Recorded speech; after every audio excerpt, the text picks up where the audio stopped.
Recuerdo cuando estábamos en Ciudad de México, estábamos en Ciudad de México nosotros haciendo ministerio ahí, parte de un equipo pastoral, y los días martes creo, eh, íbamos cada semana ahí al toreo que le llaman, más o menos en el centro de la Ciudad de México, porque ahí había un grupo de los que se conocen como niños de la calle, que en realidad son como casi adolescentes, jóvenes. Y ahí estaban los niños de la calle. Eh, Recuerdo que había una chica chilena que había allá en Chile había escuchado de este ministerio de los niños de la calle ahí en México. Y ella decía, desde Chile, decía que a ella le gustaría hacer un ministerio con niños de la calle. Eso es lo que ella compartía. Entonces, ella vino de Chile y iba a ir a estudiar al seminario, pero antes pasó a Ciudad de México, la recibimos ahí, y fue a conocer el Ministerio de Niños de la Calle. Y cuando conoció el Ministerio de los Niños de la Calle, cambió de idea. ¿Por qué? Porque cuando conoció ahí en vivo y en directo niños que están todos sucios, que huelen mal,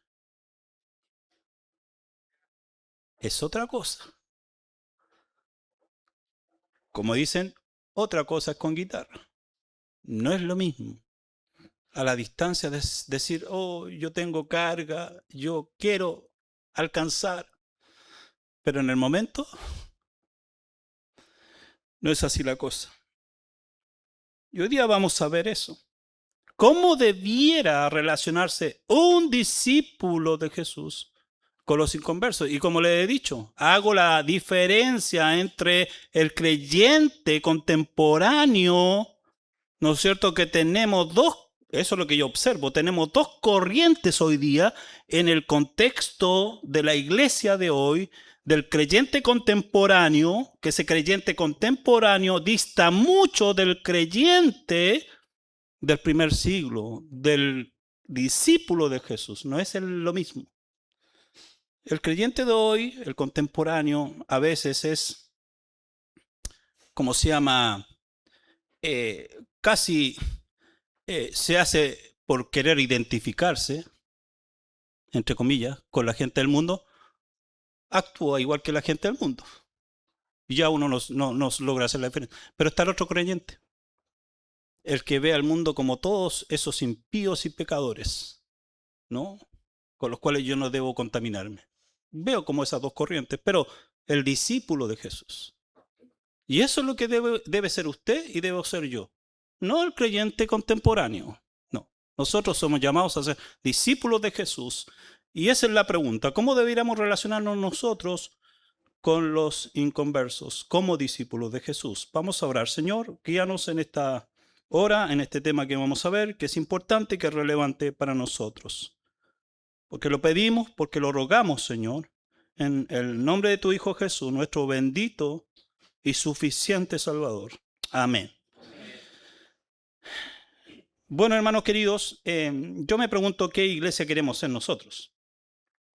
¿Qué iglesia quiere usted que sea esta iglesia? ¿No es cierto? Lamentablemente a veces vemos iglesias que son, la verdad, un club social.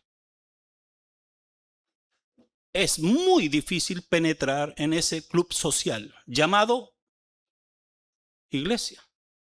Ya tienen su grupo, están contentos porque están ahí, ¿no? Se juntan, ahí comparten, y para que otra persona entre ahí está bien difícil, porque se ha convertido la iglesia en una especie de club social. No, la iglesia desde el punto de vista bíblico no es eso, es una entidad espiritual, ¿no es cierto? Y es un instrumento que Dios quiere usar para alcanzar al mundo. Entonces mi pregunta es, porque yo no sé qué hay en su mente. ¿Qué tipo de iglesia quiere ser usted? ¿Qué tipo de iglesia espera que esta sea? Yo tengo claro lo que yo anhelo y deseo que seamos como iglesia, que seamos esa iglesia que transforma, que impacta, que somos una iglesia distinta, no distinta porque queremos ser distintos, como muchas iglesias están buscando hacerlo. No, queremos ser distintos en el sentido de que queremos que de verdad esta palabra de Dios sea realmente sobre la cual nosotros basamos nuestras creencias, nuestras conductas, todo.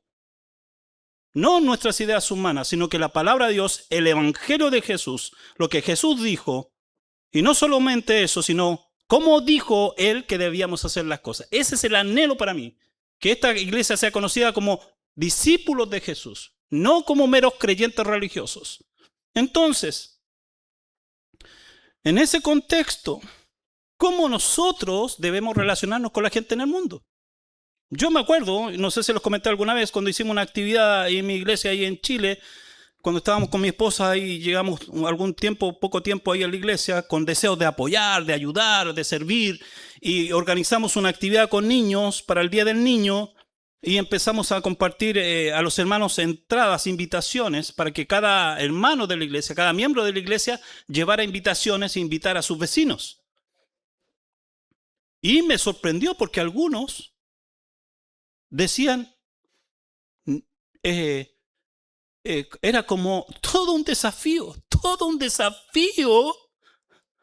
ir con el vecino e invitarlo a una actividad de la iglesia.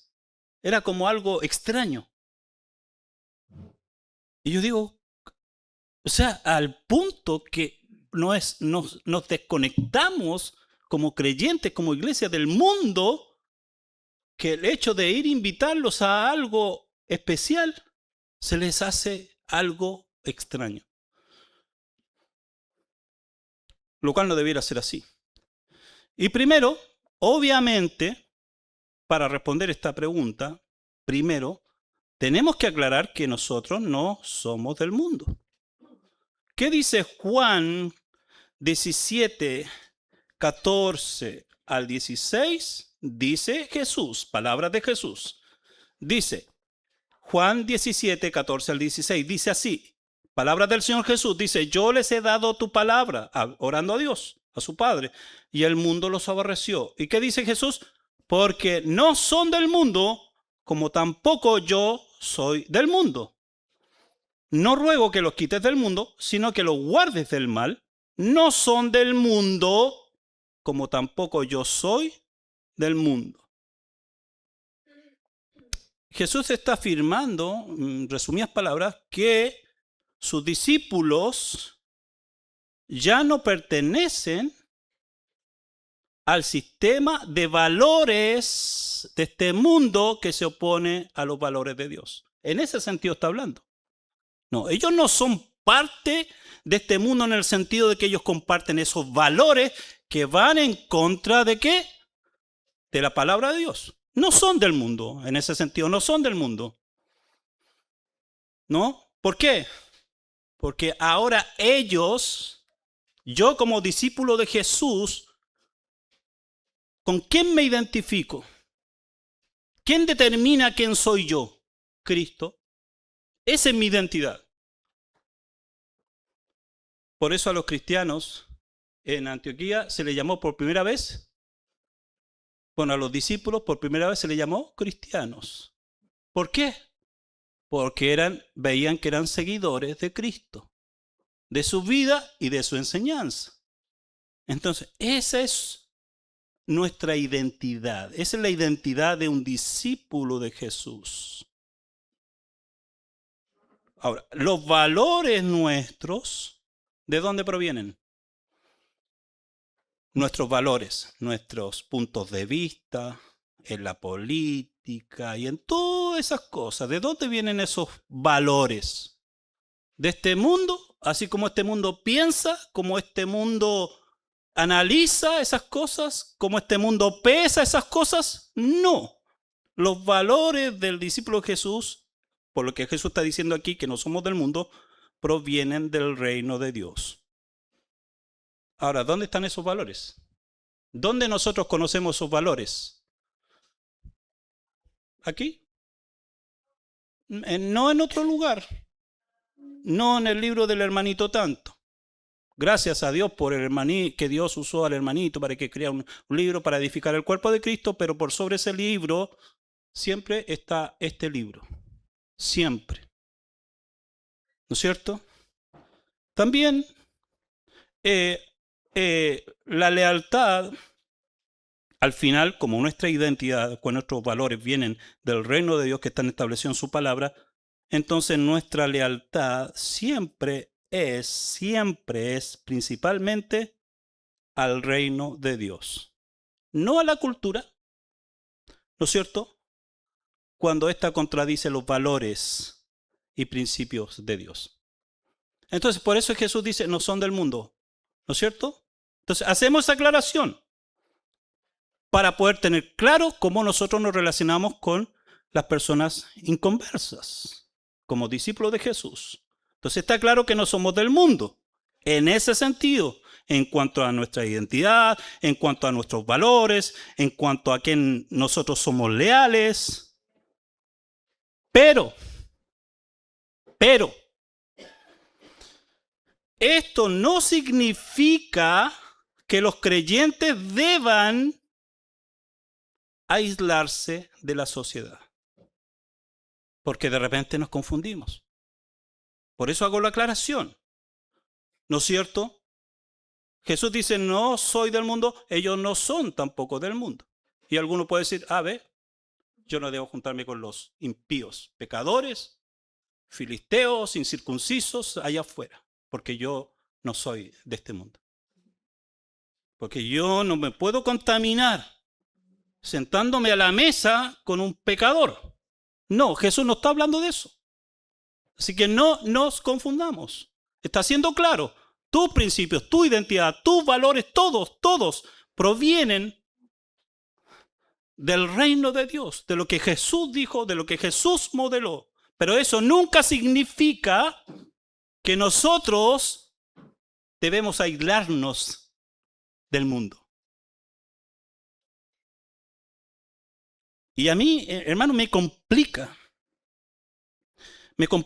ese tema, porque a veces veo creyentes muy ortodoxos y no veo la compasión por la gente allá afuera. No veo misericordia en su actitud. Tienen mucha ortodoxia, pero poca compasión, poca misericordia.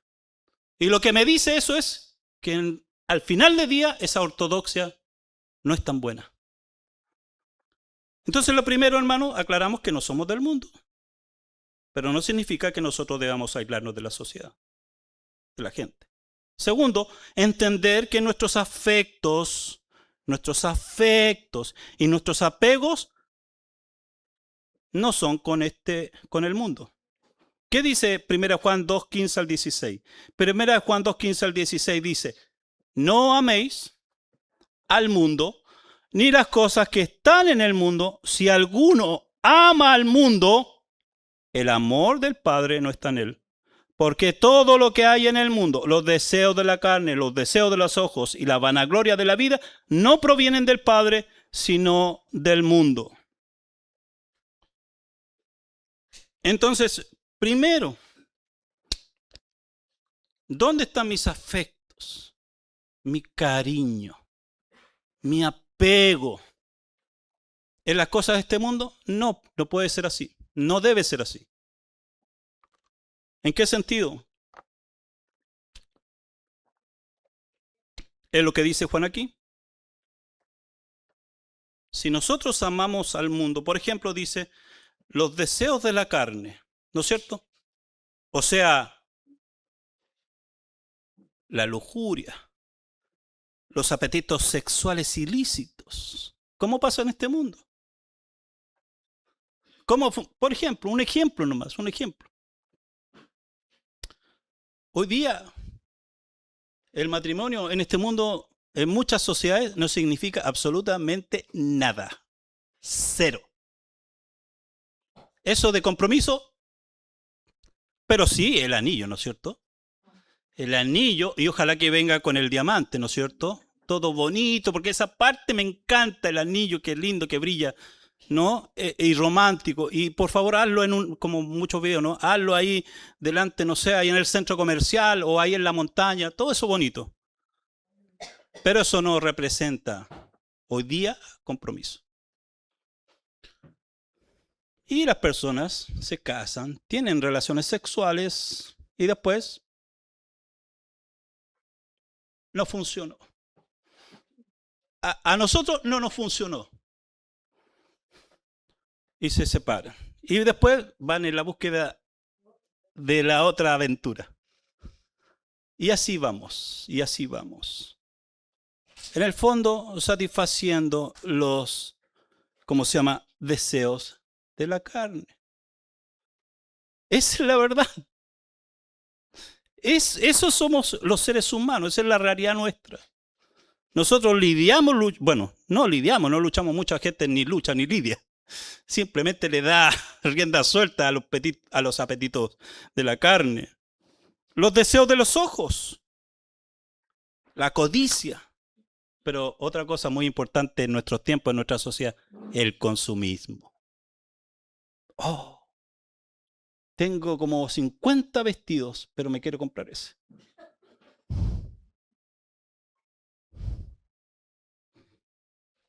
Así empezamos a funcionar, ¿no es cierto? Nos empezamos a mover como este mundo se mueve. La vanagloria de la vida. La arrogancia, ¿no es cierto? El estatus. ¿No es cierto? El estatus. Y hay muchas cosas que el hombre busca para tener estatus. Es la apariencia, ¿no es cierto? Es mostrar a través de las apariencias un estatus, pero todo eso es la vanagloria de la vida. Entonces, Juan está diciendo aquí que nuestros afectos, nuestros apegos no son con este mundo. Entonces, hermano, aclarando esto, que nosotros no somos parte de este mundo, que nosotros no debemos buscar que envolvernos en estos deseos de este tipo de cosas que este mundo tiene, no debemos envolvernos en ese tipo de cosas, estamos claros, ¿no es cierto? Estamos claros. Somos discípulos, nuestra identidad es con Jesús, pero viene ahora algunos aspectos importantes. En esa posición nuestra que acabo de hablar en estos dos puntos, en esa posición nuestra, entonces, ¿cómo yo me relaciono con ellos? ¿No es cierto? ¿Cómo yo me relaciono con ellos? Primero, Mateo 9, 9 al 13. Mateo 9, 9 al 13. Y hermano querido, mire, a mí me llama la atención, me empezó a llamar la atención desde un momento, me empezó a llamar la atención algo. Yo no veo muchas veces que pastores y predicadores hacen mucho énfasis o animan y motivan a las iglesias a ir a los evangelios. Conocer la vida de Jesús, conocer la persona de Jesús, conocer el mensaje de Jesús. Muchas veces hablan mucho, algunos tienden mucho a predicar mucho del Antiguo Testamento. Estoy hablando como el desbalance, ¿no? Mucho como que se tienden a ir para allá y algunos se tienden a ir mucho a los epístolas, digamos, apostólicas, pastorales. Pero veo poco del mensaje de Jesús, de la vida de Jesús, de la enseñanza de Jesús, de meterse en cada concepto que el Señor, meterse, sumergirse ahí para encontrar qué es lo que Jesús realmente está diciendo ahí.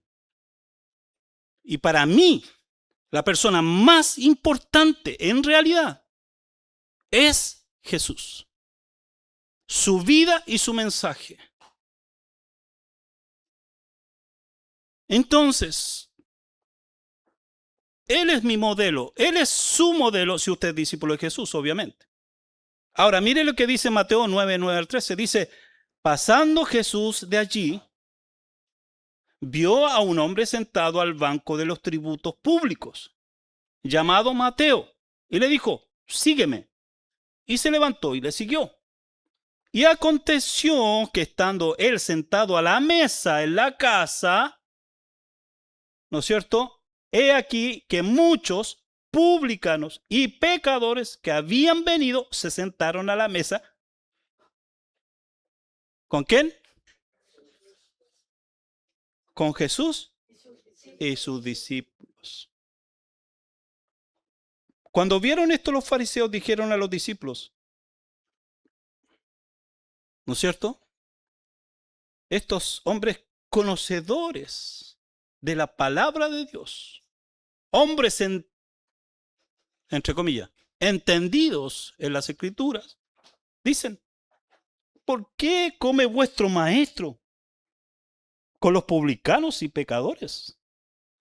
Al oír esto, Jesús les dijo, los sanos no tienen enfermedad de médico, sino los enfermos. Id pues y aprended lo que significa misericordia quiero y no sacrificio, porque no he venido a llamar a justos, sino a pecadores al arrepentimiento. ¿Qué vemos aquí? ¿Qué escena vemos aquí? Ahora imagínese, ahí está el pastor Ricardo. Un día usted va caminando por ahí y ve que está sentado con los peores de la sociedad. Dice, el pastor Ricardo está mal. Ya se está descarriando. Y aquí vemos al Señor Jesús sentado con publicanos, obviamente menospreciados por la sociedad judía. ¿Por qué? Porque lo veían como traidores. Y eso les hacía aislarse de la sociedad judía. Pero también tenemos, usa el término Mateo, pecadores. Quién sabe qué tipo de personas eran, pero eran pecadores. Ahí, ¿dónde estaba Jesús con ellos? Pregunto, ¿qué cree usted o qué le transmite a usted el hecho de que Jesús estaba sentado con los publicanos y pecadores?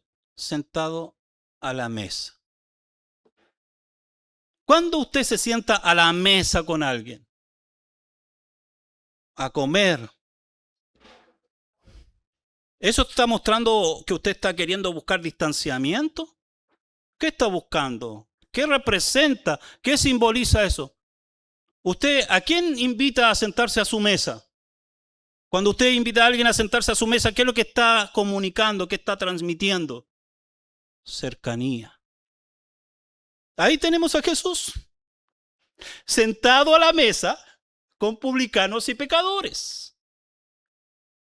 Lo que nos dice, ¿no es cierto?, que eso estaba transmitiendo, comunicando, no solamente a esos publicanos y pecadores, sino que ¿quién estaba con él? Sus discípulos. Y sus discípulos estaban aprendiendo que ellos debían aprender a sentarse a la mesa con publicanos y pecadores. Pero, entonces, hermano, lo primero que nosotros aprendemos, basado siempre en la persona más importante en nuestra vida, la persona de Jesús, lo que aprendemos aquí es que el discípulo de Jesús se relaciona con los inconversos. No se aísla, se relaciona, se conecta. Un día nosotros estuvimos allí. ¿Dónde están ellos?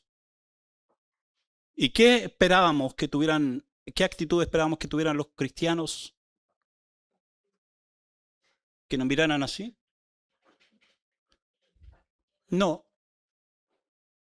Entonces, pero una actitud crítica, hermano, hacia los inconversos, lo único que hace es alejarnos de ellos. Porque podemos llegar a tener una actitud legalista con lo que veíamos en la clase de la mañana, y que decía el hermano Víctor esa observación. Y yo me temo que hay creyentes así, hermano. Porque uno se da cuenta inmediatamente cuando hacen un comentario y sale una frasecita y dice, no, ahora ya está, en otro nivel, como el fariseo, ¿no es cierto? Y el publicano, cuando el fariseo decía, Dios te doy gracias, porque yo no soy como este publicano pecador. O sea, ¿qué actitud? Y a veces hay cristianos que tienen esa actitud, cristianos contemporáneos, que no han entendido que somos llamados a ser discípulos de Jesús. Y aquí Jesús está sentado con publicanos y pecadores, lo que muestra cercanía, ¿no es cierto? Entonces, es lo primero que debemos hacer. Ahora, entonces, hermano, tenga claro, no somos del mundo, nuestros apegos no están con el mundo, pero eso no significa que debemos aislarnos de la gente, sino que, basado en lo que Jesús nos muestra aquí, debemos relacionarnos con las personas. Otra cosa, el discípulo de Jesús, cuando se relaciona con los inconversos, se interesa por sus necesidades. Mire lo que dice Mateo 9:35. Recorría Jesús todas las ciudades y aldeas, enseñando en las sinagogas de ellos y predicando el evangelio del reino y sanando toda enfermedad y toda dolencia en el pueblo. Jesús, ¿qué es lo que vemos aquí que hacía? Iba, caminaba y se metía a una aldea y empezaba a ir calle por calle. Y ahí encontraba personas enfermas, ahí iba. Ahí estaba. ¿Somos así nosotros?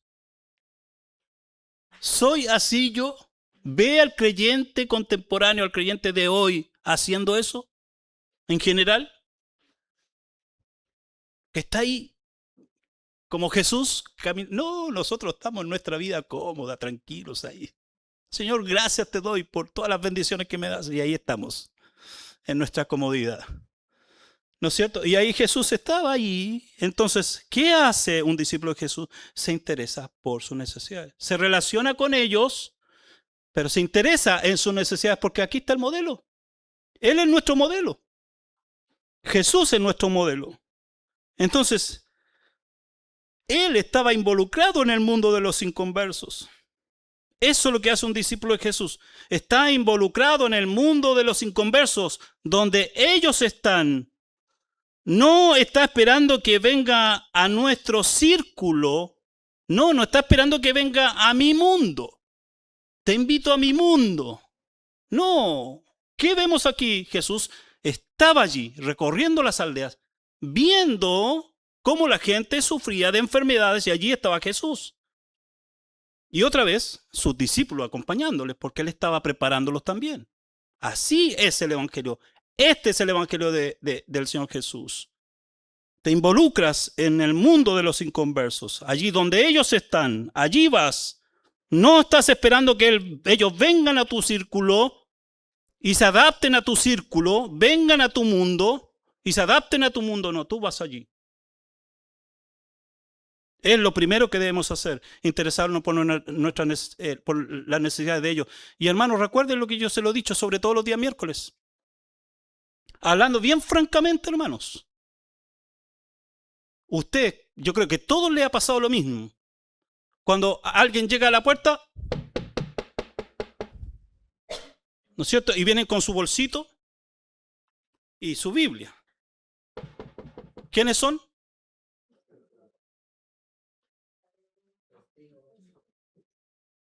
¿Y qué es lo primero que le dicen ellos? ¿Qué es lo primero que le dice un testigo de Jehová? ¿Cómo está, señora? ¿Cómo ha estado? ¿Cómo se siente? ¿Ha tenido algún problema? ¿Le podemos ayudar? ¿Necesita que le cortemos el pasto? ¿Hay alguna necesidad económica en que podamos ayudarle? ¿Cómo lo está pasando? ¿A alguien le ha pasado eso? A mí no me ha pasado. Lo primero que dicen, oiga, venimos a hablarle, ¿no es cierto?, de algo. Y empieza. Y yo digo, a veces nosotros los cristianos seguimos ese mismo modelo. Cero preocupación, cero interés por lo que la persona está pasando, porque capaz que ese día, esa persona, ese día, está sufriendo un dolor, pero no hay ninguna preocupación. A mí me pasó. Y se lo he dicho, creo, el día miércoles, cuando estaba ahí en Chile, y como en la iglesia que estábamos en ese tiempo, salimos, en vez de tener escuela dominical, salimos a la calle, al vecindario. Y yo iba con una persona, ¿no es cierto?, con mi camisa, mi corbata, y la otra persona igual. Y llegamos a unos departamentos en el segundo piso y golpeamos. Y mientras, porque parece que no querían salir, pero ahí estaban, estábamos golpeando, esperando. Y de repente, desde el segundo piso de los departamentos, miramos hacia el frente, cruzando una calle, había como una calle ahí, y venían dos personas a lo lejos, estamos hablando de 50 metros tal vez, o 40 metros, venían caminando, de allá abajo, caminando, su corbata, su bolsito, y cuando ellos nos ven, y yo miro, porque estaba esperando a la persona que salieran, y estaba mirando, y los veo, y ellos me hacen, o sea, hola hermano, testigo de Jehová. Creyeron que nosotros éramos los mismos. Y eso es lo que a veces uno proyecta. Por eso a veces la gente dice, no, gracias. No quiero hablar de religión. ¿Por qué? Porque eso es lo que a veces comunicamos. ¿Y qué vemos a Jesús aquí? Se interesa por sus necesidades. No solamente, hermano querido, no solamente es, bueno, déjame orar por ti. Señor, como una vez escuché una oración de una persona que dijo, no me recuerdo bien, pero era algo así, pero Señor, manda, no sé, ángeles, manda a alguien para que le lleve alimento. Y eso muestra, por eso digo, hago la diferencia entre el creyente contemporáneo y el discípulo de Jesús.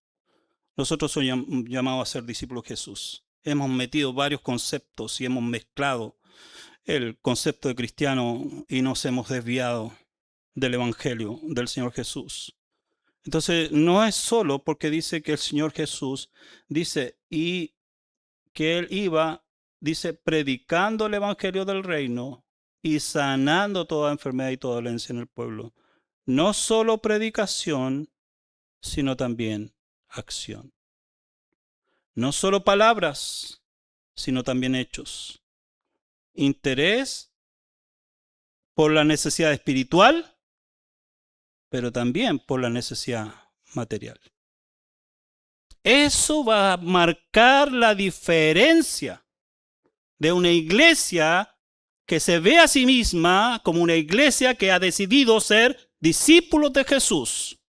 Porque la gente cuando vea eso en nosotros van a decir, ellos no son como esos otros cristianos. Son diferentes. Cuando leo de Jesús, ellos se parecen más a lo que yo leo de Jesús. Hermano, el discípulo de Jesús, cuando se relaciona con los inconversos, impacta sus vidas. Hechos 2, 46, 47. Mire este pasaje. Dice, y perseverando unánimes cada día en el templo y partiendo el pan en las casas,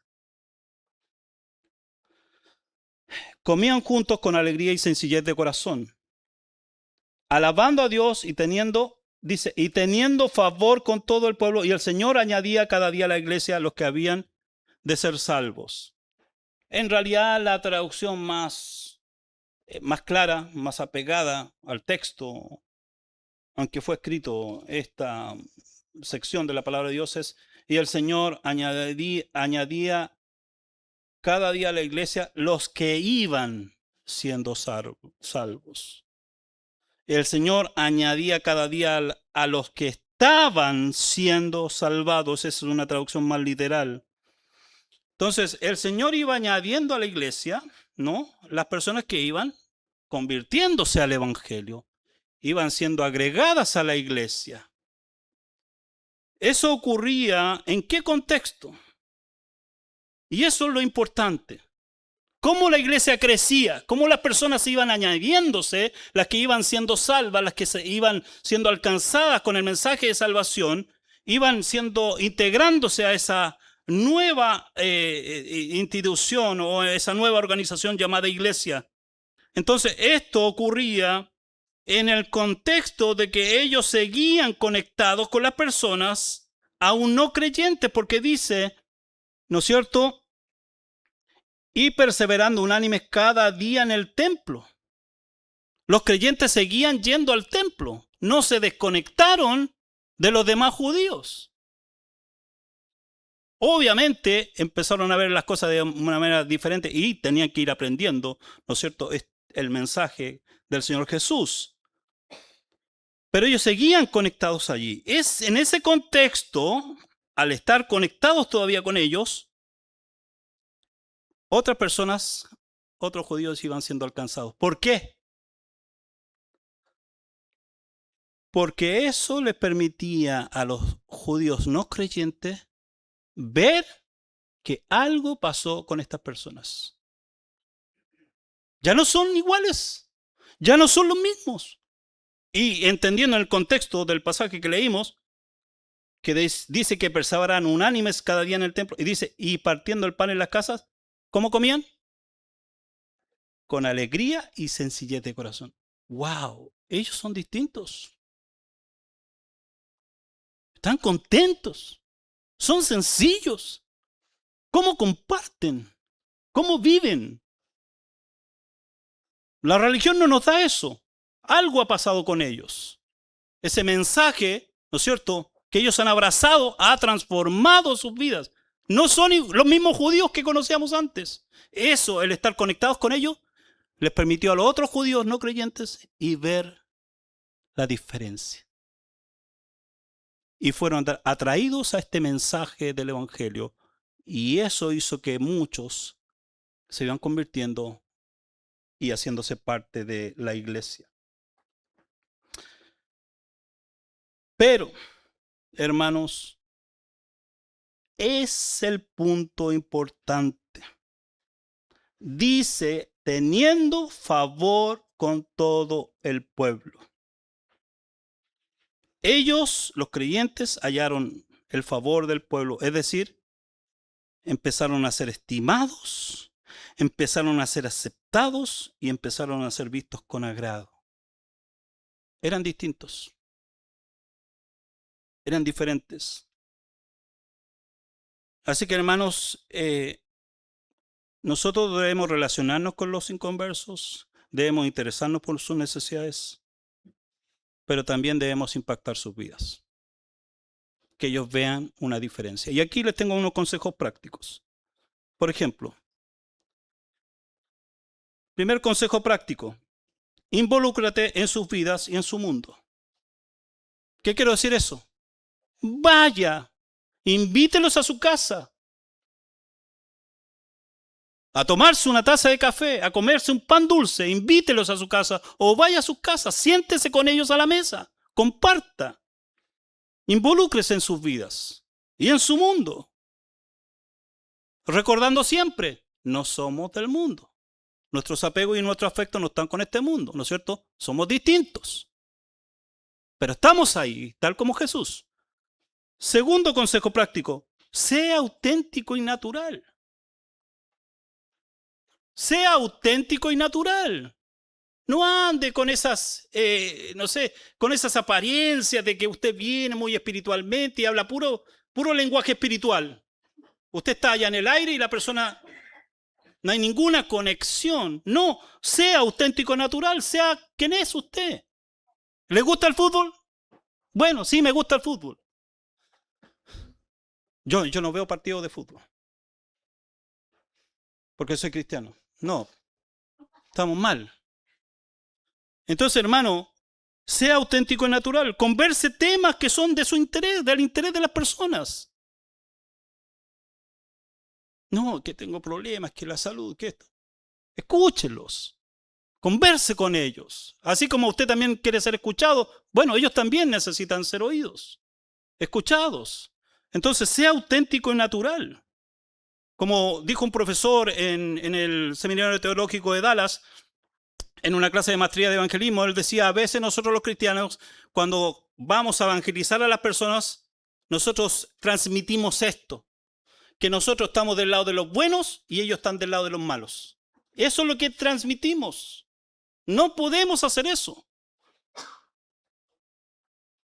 Nosotros somos pecadores rescatados, que estamos siendo transformados, pero de ahí nos sacó el Señor, que no se nos olvide eso. Ellos necesitan ser rescatados. Entonces, sea auténtico y natural. Ríase con ellos. De manera sana, obviamente. Ríase con ellos, comparta con ellos. Compártale sin hacerles sentir que usted es santo y ellos son pecadores. No.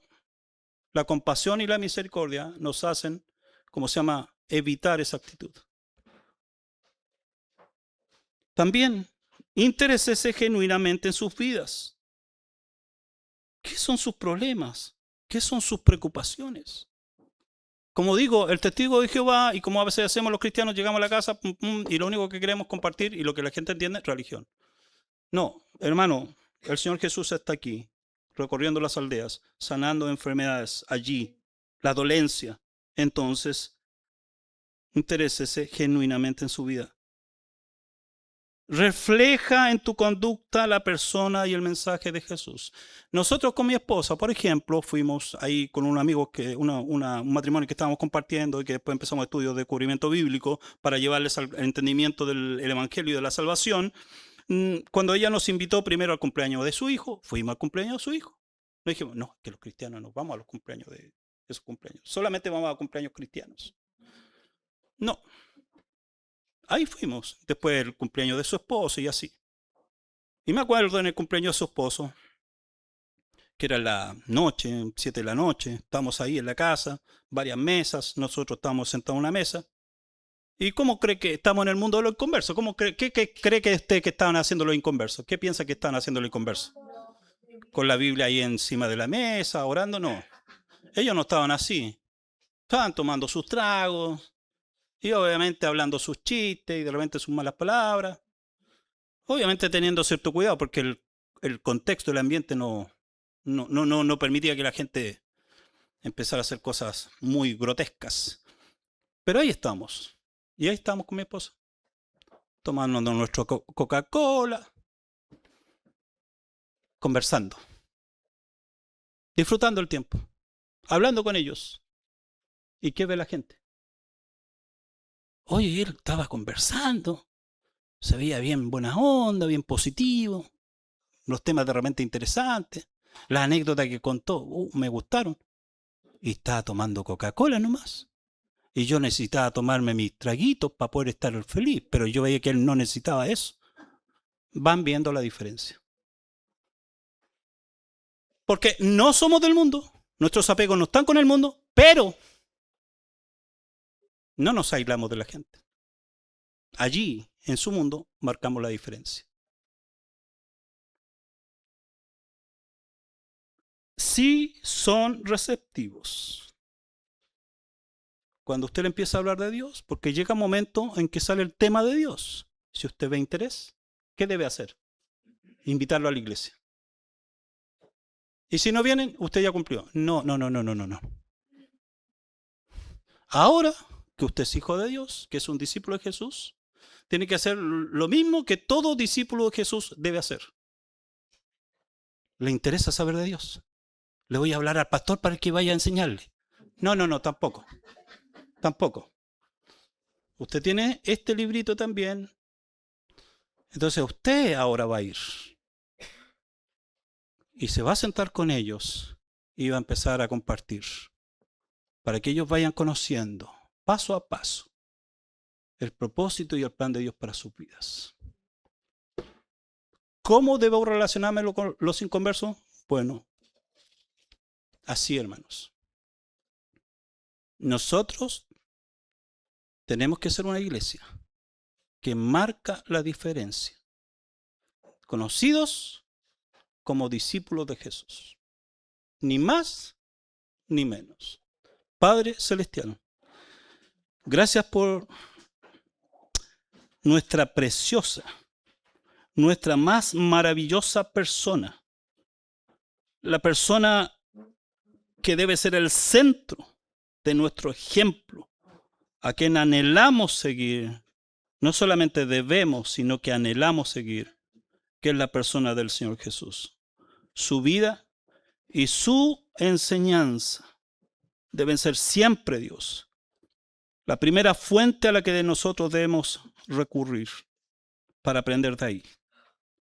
Señor, ayúdanos a relacionarnos con la gente que está allá afuera, porque hay muchos que no nos damos cuenta que están clamando en lo más profundo de su alma porque alguien venga y les traiga un mensaje de esperanza. Permite que nosotros seamos esas personas que tú vas a usar en la vida de ellos. Te lo pedimos en el nombre de Jesús. Amén. Amén.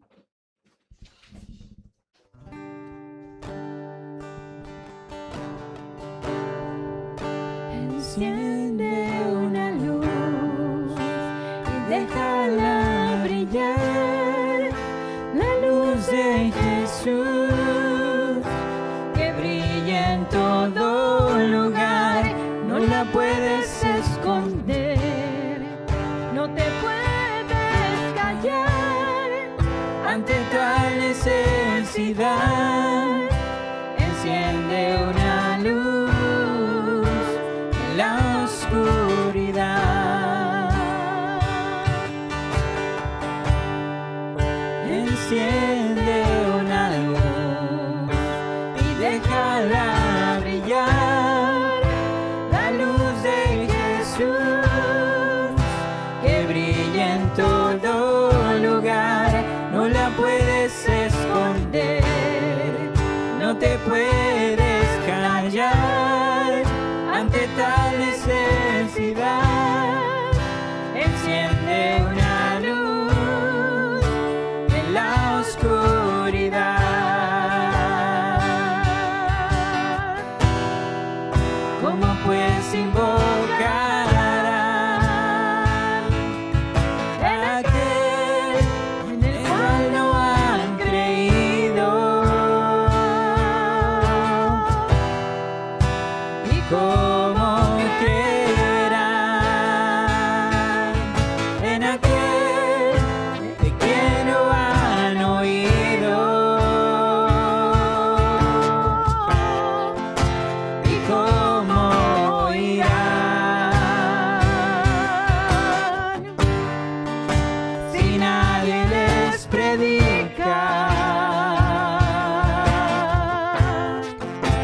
Hermosos son los pies de los que anuncian la paz, las buenas nuevas de Jesús.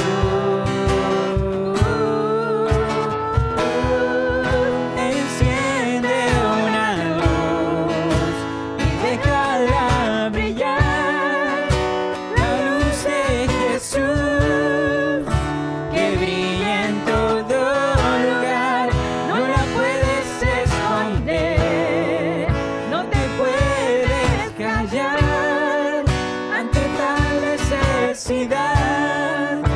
Enciende una luz en la oscuridad. Enciende una luz y déjala brillar, la luz de Jesús, que brilla en todo lugar, no la puedes esconder, no te puedes callar ante tal necesidad. Enciende una luz en la oscuridad. Pero recibiréis poder cuando haya venido sobre vosotros el Espíritu Santo, y me seréis testigos en Jerusalén, en toda Judea, en Samaria y hasta lo último de la tierra.